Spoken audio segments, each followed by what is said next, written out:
Inside a minimalist, cold Manhattan penthouse, city lights flicker through reinforced glass. Caden, a former Michelin star chef turned stay-at-home dad, places a 10-page marriage contract on the table. Serafina, the iron-willed real estate CEO, signs without looking. She tosses the file aside and steps close, shattering his no physical contact rule in the first second. She whispers, "The contract calls you a fake husband, but I didn't pay for a doll. From tonight, every rule you wrote is void." Caden stands frozen, realizing he didn't just sell his freedom. He walked into a game where he doesn't hold the cards. Before we see which rules Serafina breaks next, let me know where you are watching from. Don't forget to like and subscribe to support these dramatic stories. The kitchen of Caden's small apartment was a far cry from the stainless steel cathedrals he once ruled as a Michelin-starred executive chef. Instead of the frantic energy of a dinner service, there was only the low hum of a flickering light bulb and the silence of a man who had reached the end of his rope. Caden sat at a scarred wooden table, staring at a stack of medical bills that felt heavier than any cast-iron skillet.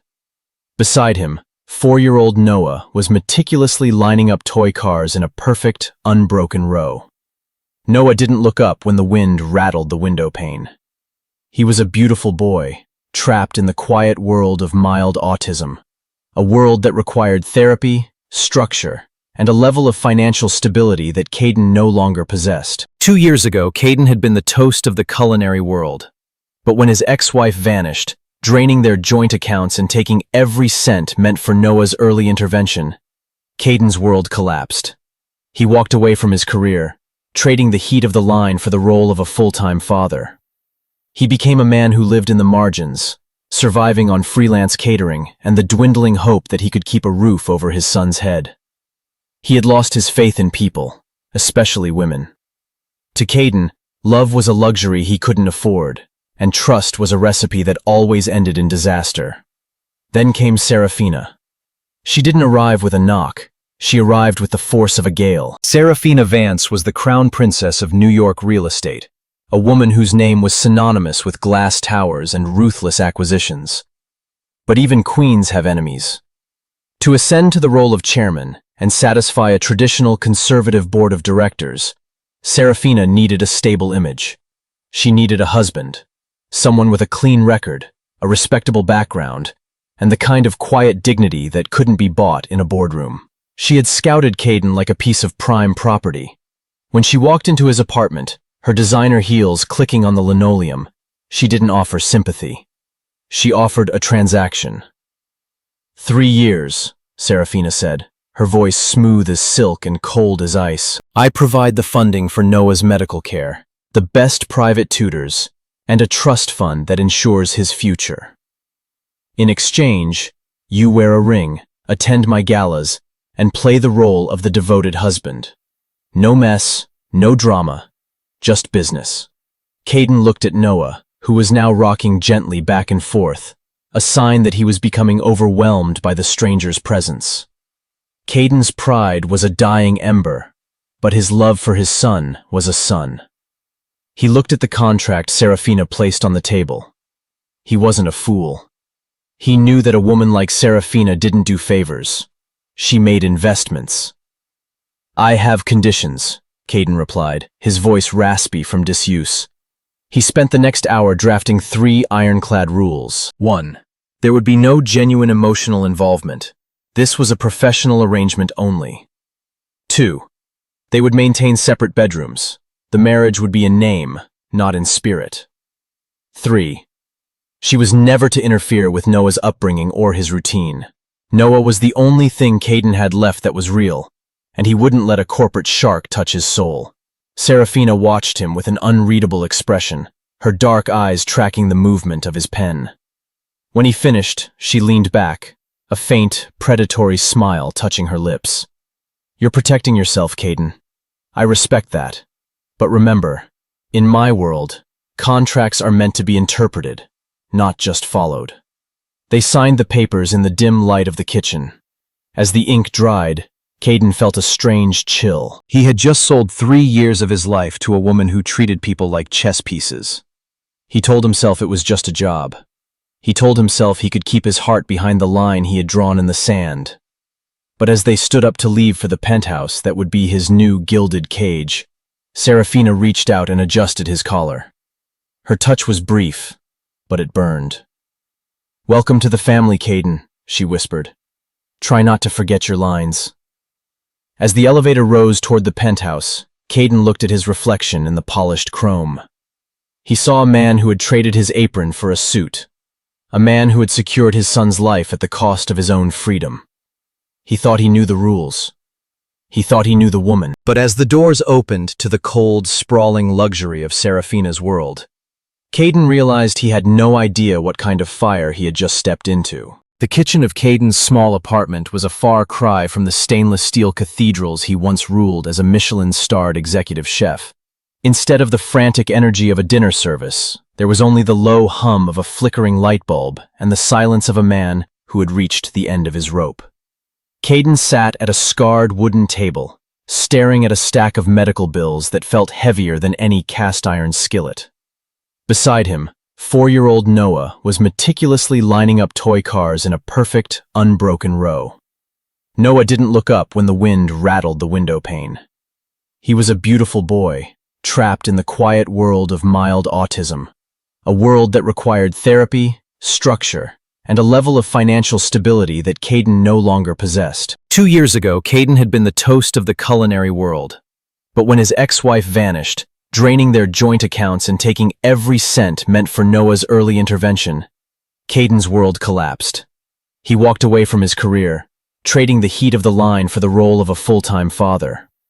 He became a man who lived in the margins, surviving on freelance catering and the dwindling hope that he could keep a roof over his son's head.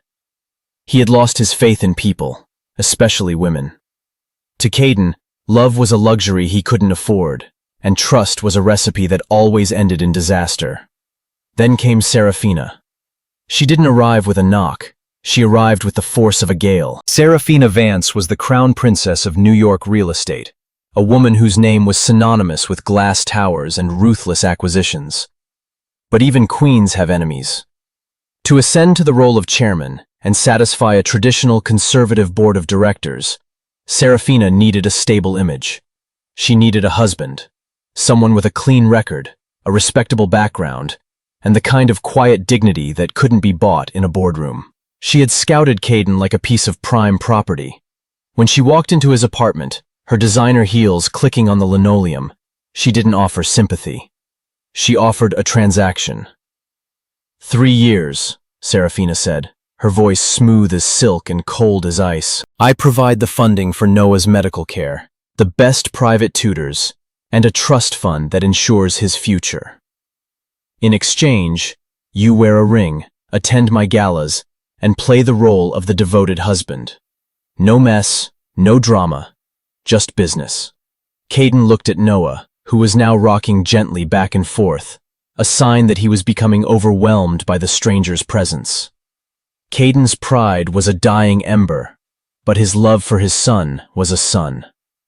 He looked at the contract Serafina placed on the table. He wasn't a fool.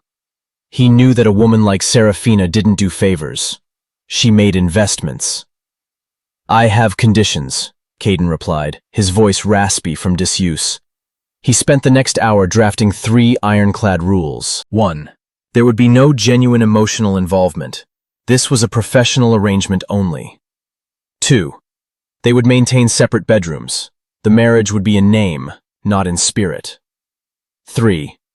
She was never to interfere with Noah's upbringing or his routine. Noah was the only thing Caden had left that was real, and he wouldn't let a corporate shark touch his soul. Serafina watched him with an unreadable expression, her dark eyes tracking the movement of his pen. When he finished, she leaned back, a faint, predatory smile touching her lips. You're protecting yourself, Caden. I respect that. But remember, in my world, contracts are meant to be interpreted, not just followed. They signed the papers in the dim light of the kitchen. As the ink dried, Caden felt a strange chill. He had just sold 3 years of his life to a woman who treated people like chess pieces. He told himself it was just a job. He told himself he could keep his heart behind the line he had drawn in the sand. But as they stood up to leave for the penthouse that would be his new gilded cage, Serafina reached out and adjusted his collar. Her touch was brief, but it burned. "Welcome to the family, Caden," she whispered. "Try not to forget your lines." As the elevator rose toward the penthouse, Caden looked at his reflection in the polished chrome. He saw a man who had traded his apron for a suit, a man who had secured his son's life at the cost of his own freedom. He thought he knew the rules. He thought he knew the woman. But as the doors opened to the cold, sprawling luxury of Serafina's world, Caden realized he had no idea what kind of fire he had just stepped into. The first night in the penthouse was a symphony of silence and expensive shadows. Caden stood in the center of the guest wing, his hands trembling as he unpacked Noah's toy cars and sensory blankets. He had meticulously memorized the floor plan, ensuring his quarters were exactly 40 feet away from Serafina's master suite. He had built a fortress of rules to keep the billionaire CEO out of his life. But he quickly learned that Serafina Vance did not acknowledge boundaries. She demolished them. It began at midnight. Caden was tucked into the narrow bed, his mind racing with the weight of his new reality, when the door creaked open. He sat up instantly, his heart hammering against his ribs. Serafina stood in the doorway, draped in a silk robe that shimmered like moonlight. She wasn't carrying a laptop or a legal brief. She was holding a pillow. "What are you doing?" Caden whispered, his voice sharp with alarm. "Rule number 2. Separate rooms. It is in the contract, Serafina." She didn't stop. She walked toward the bed with a slow, deliberate grace that made the air feel heavy. "The house staff arrives at 5 in the morning, Caden. My head of security lives in the unit below. If they see the devoted husband sleeping in the wing meant for the help, my board of directors will have my head before breakfast. In this house, the contract is a secret. The image is the law." She tossed her pillow onto the bed and sat down, her presence filling the room with the scent of jasmine and power. Caden retreated to the edge of the mattress, his knuckles white as he gripped the sheets. "You should have thought of that before you agreed to the terms." "I am a CEO, Caden," she replied, her eyes flashing with a sudden, weary intensity. "I negotiate for a living. And right now, I am negotiating for 5 hours of sleep without a scandal." She lay down, turning her back to him, leaving Caden to stare at the ceiling in the dark. He realized then that Serafina didn't just break rules. She rewrote them to suit her needs. The next evening, Caden decided to reclaim some semblance of himself. He couldn't control the sleeping arrangements, but he could control the kitchen. He prepared a simple dinner: pan-seared sea bass with a lemon butter reduction and roasted root vegetables. It was a dish from his old life, a memory of a time when he was more than a contract. As the sun dipped below the Manhattan skyline, Serafina walked into the dining room, her phone pressed to her ear as she barked orders about a luxury development in Dubai. She stopped when she saw the table. The white linen, the perfectly plated food, the lack of a catered silver tray. She hung up the phone mid-sentence. "My chef usually prepares a macrobiotic salad," she said, pulling out a chair. "Your chef is off tonight," Caden said, setting a plate before her. "And you look like you haven't eaten a real meal since the 2000s. Serafina hesitated, then took a bite. The silence that followed was longer than any boardroom deliberation. She closed her eyes, her shoulders dropping an inch for the first time since they had met. She didn't check her phone. She didn't call her secretary. For 30 minutes, she was just a woman eating dinner. "Why did you stop?" she asked quietly, her gaze fixed on her plate. "The Michelin world. You were a god in a white coat. Why throw it away?" "Because you can't raise a son like Noah in a 110-degree kitchen 16 hours a day," Caden replied. "He is my only priority. Everything else is just noise." Serafina looked at him, and for a fleeting second, the iron mask slipped. "I spent my whole life being told that I was the noise, that I was too loud, too ambitious, too much like my father. Everyone treats me like a printing press or a ladder. No one has ever just made me dinner." The moment was broken by a sharp, high-pitched wail from the nursery. Caden stood up instantly, but Serafina was faster. Rule number 3, no interference with Noah, was about to be tested. Noah was having a night terror, a frequent occurrence when his environment changed. He was rocking violently, his eyes wide but unseeing, his small hands batting away at the air. Caden reached for him, but Noah pulled back, his sensory overload reaching a breaking point. Serafina didn't try to grab him. She didn't use a loud, commanding voice. Instead, she sat on the floor, 3 feet away from the boy, and began to hum a low, steady melody. It was a haunting tune, something old and rhythmic. She didn't move. She didn't touch him. She simply sat in the dark, her presence a calm anchor in his storm. Slowly, Noah's rocking slowed. His breathing synchronized with her humming. After nearly an hour, he crawled toward her and leaned his head against her knee. Serafina looked at Caden over the boy's head. She didn't look like a CEO. She looked like a woman who knew what it felt like to be overwhelmed by a world that didn't understand you. "I had a brother," she whispered, her hand hovering just an inch above Noah's hair, respecting his space. "He was like Noah. My father tried to fix him with discipline. I used to sing to him so he could hide from the shouting. I haven't thought about that in 20 years. Caden watched her from the doorway, his heart aching with a sudden, confusing heat. He had labeled her a corporate shark, a cold-blooded woman who used people as tools. But as he watched her protect his son's peace, he realized the contract hadn't mentioned the most dangerous rule of all. That under the ice, Serafina Vance was a woman capable of breaking his heart. The Queen had rebelled against his rules, but in doing so, she had exposed a truth Caden wasn't prepared to handle. He wasn't just a fake husband. He was a man starting to see a real woman through the cracks of a 10-page lie. The golden light of autumn began to spill across the Manhattan skyline, turning the cold glass of the penthouse into a warm, amber sanctuary. As the weeks bled into months, the rigid geometry of the marriage contract started to soften at the edges. Caden found himself no longer counting the days until the 3 years were over. Instead, he was counting the minutes until the elevator chimed and Serafina returned home. The change was subtle at first. It was in the way Caden began to monitor her health with the same precision he once used for his signature sauces. He noticed the slight tremor in her hands when she had worked 20 hours straight, leading him to leave a glass of warm honey ginger water on her mahogany desk. He noticed the way her jaw tightened before a difficult press conference, prompting him to send a simple text. "Noah made you a drawing. It is on the fridge. Breathe." In return, Serafina began to dismantle the walls she had lived behind for decades. Every Saturday she did the unthinkable. She turned off her 3 encrypted smartphones. The woman who controlled billions in assets spent her mornings on a checkered blanket in Central Park, helping Noah identify the different types of leaves. She learned that Noah didn't like the color yellow, but he adored the texture of velvet.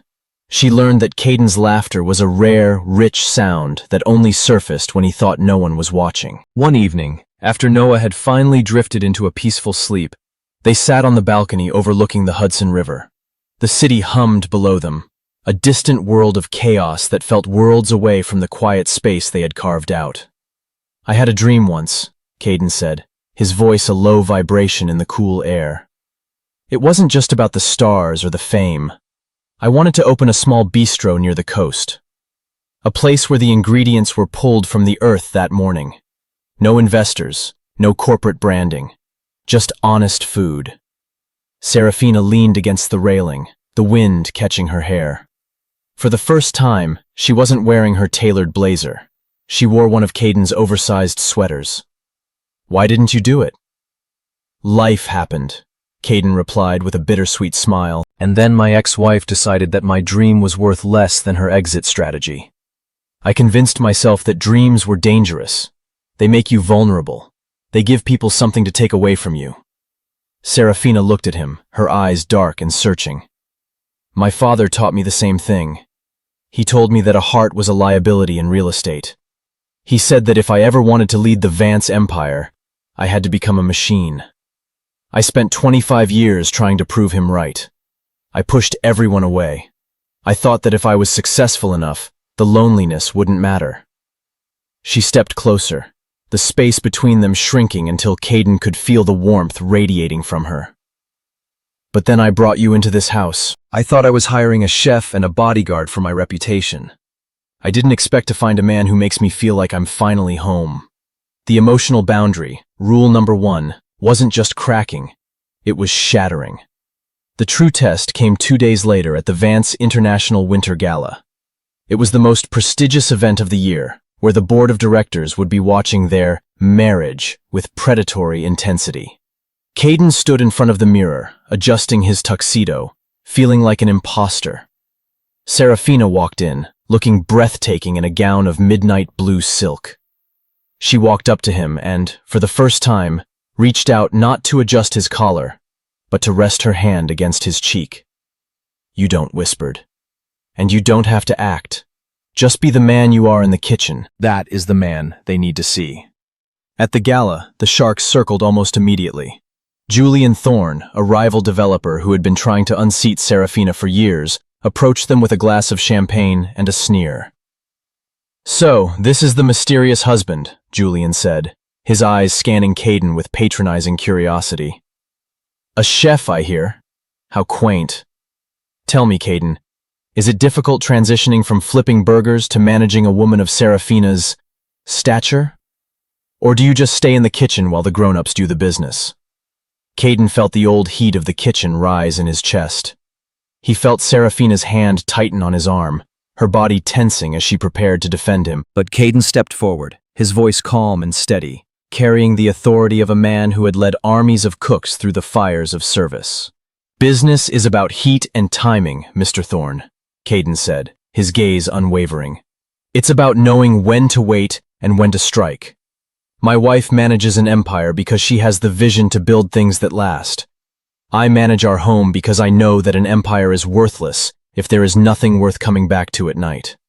If you're looking for a burger flipper, I'm afraid you're at the wrong party. But if you're looking for a lesson in class, I'd be happy to give you one." The circle of onlookers went silent.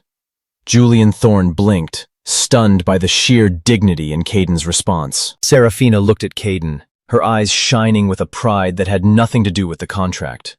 Later that night, as the limousine carried them back toward the penthouse, the silence was heavy with a new tension. They were no longer the CEO and the cook. They were two people who had stood in the trenches together. "You didn't have to do that," Serafina said softly.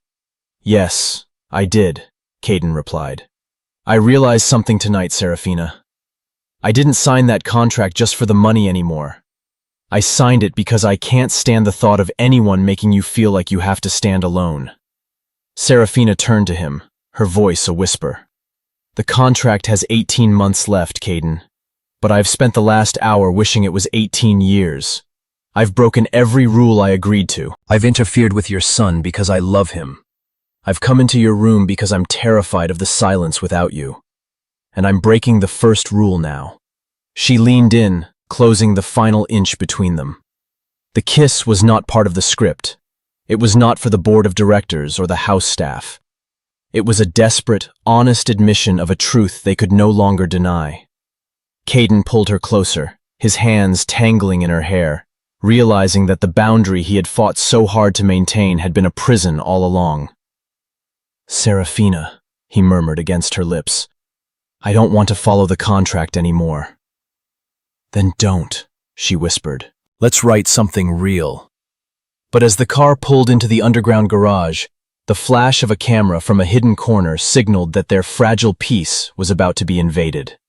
The world outside was not finished with them yet, and the shadows of Caden's past were finally catching up to the light of his new life. The fragile peace they had built was shattered not by a ghost, but by a woman who smelled of greed and cheap perfume. It happened on a Tuesday morning, the city outside draped in a cold, gray mist. Caden was in the kitchen, preparing Noah's favorite blueberry pancakes when the door to the penthouse flew open. Marissa, his ex-wife, stood in the foyer, her eyes scanning the luxury with a predatory glint. Behind her was a lawyer holding a thick, leather-bound folder. "Hello, Caden," Marissa sneered, her voice like sandpaper against the quiet of the home. I saw the news. A billionaire wife? You've certainly moved up from the soup kitchen. Caden felt a cold dread settle in his marrow. He stepped in front of Noah, shielding his son from the woman who had abandoned them when they needed her most. Get out, Marissa. You have no right to be here. I have the right of a mother, she countered, tossing a copy of the marriage contract onto the marble island. Caden's heart stopped. It was a digital copy of the original 10-page document, the one with the rules, the separate rooms, and the 3-year term. I found this in our old cloud drive. If the press gets this, Serafina's board will strip her of everything. Fraud, conspiracy, misleading shareholders. She'll be in a courtroom for a decade. Serafina emerged from her office, her face a mask of iron. She saw the contract. She saw the threat. What is your price? She asked, her voice a low, dangerous whip. $10 million, Marissa replied. And full custody of Noah. A father who sells himself into a fake marriage isn't a fit guardian. I'll take the money, take the boy, and disappear. If not, I hit send on a mass email to every news outlet in Manhattan. The room went silent. Caden looked at Serafina. He saw the empire she had raised from the ground. Then he looked at Noah, his beautiful, quiet son who was finally thriving because of the woman standing beside them. Caden realized there was only one way to end this. He couldn't let Serafina fall, and he couldn't let Noah be a bargaining chip. I'll do it, Caden said, his voice a dead whisper. Caden, no! Serafina shouted, reaching for him. The contract was my idea, Caden said, looking at her with a heartbreaking smile. I was the one who was desperate. If I sign a confession saying I coerced you, you remain the victim. You keep your chair. You keep your life. He turned to Marissa, his eyes burning with hatred. I'll sign the custody papers, but the money comes from my settlement. I'm taking Noah and leaving this city tonight. You get your money, you leave her alone, and you never look for us again. Within an hour, the papers were signed. Caden packed a single bag, taking only his old apron and Noah's toy cars. As he walked toward the elevator, Serafina stood in the center of the living room, looking smaller than he had ever seen her. This isn't how it ends, Caden, she cried out. He didn't look back. He couldn't. If he saw her tears, he would never leave. 3 hours later, the Vance International headquarters was surrounded by a swarm of reporters.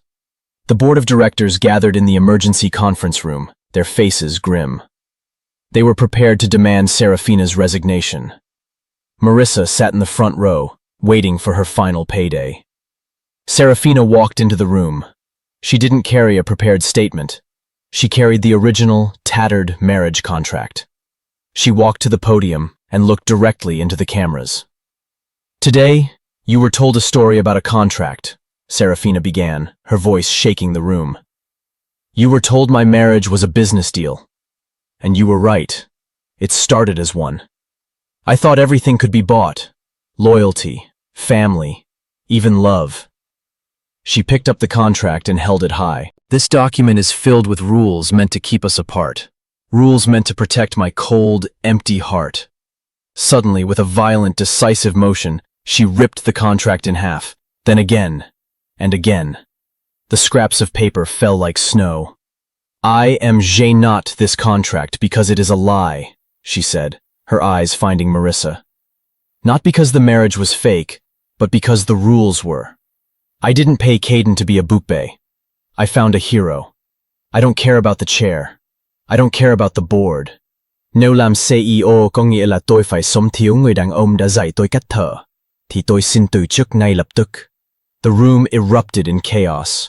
Serafina walked out of the building, through the sea of reporters, and into the cold rain. She didn't have a car. She only had one destination. She found them at the bus station. Noah was asleep on Caden's shoulder. When Caden saw her, his jaw dropped. What are you doing here? The merger, the company. I say not the contract, Caden, she said, kneeling before him on the dirty tile floor. I told them everything. I told them I love you. She took his hand, her tears mixing with the rain on her face. "You said you wanted a bistro by the coast. I have enough savings for a stove and a few tables. Let's go." Caden looked at the woman who had defied every rule. He realized the contract hadn't been a life-saving document. It was the cocoon they had to break to be free. "I think," Caden said, pulling her into a kiss that tasted of rain and redemption, "that I can work with that recipe." 1 year has passed. The cold, sterile air of the Manhattan penthouse has been replaced by the salty, wild breeze of the Atlantic coast. Here, the only skyscrapers are the ancient pines that line the shore, and the only board meetings are held over a wooden counter dusted with flour. The bistro is small, just as Caden had dreamed. It is named Sarah and Noah. The windows are wide, allowing the golden seaside sun to flood the room, and the air is thick with the scent of rosemary, roasted garlic, and home. Caden stands behind the open kitchen line, his movements a fluid dance of grace and experience. He is no longer a man hiding in the margins. He is a man who has reclaimed his fire. Serafina sits at the corner table, her executive office now reduced to a single laptop and a view of the waves.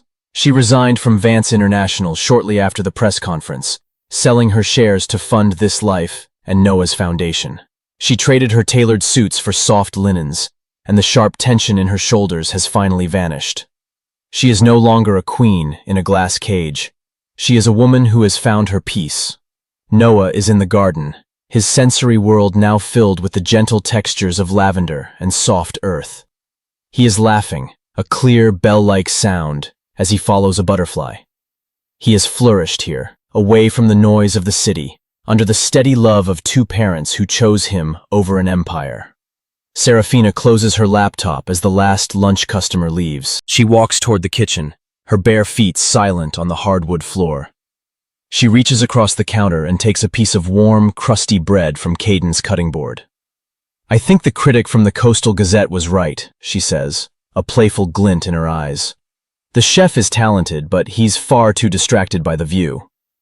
Caden smiles, wiping his hands on his apron before reaching out to pull her close. The view is the only reason the food tastes good. He reaches into the pocket of his apron and pulls out a fresh piece of paper.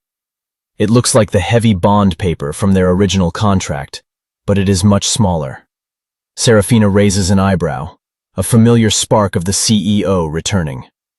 "Another contract, Caden? More rules for me to break?"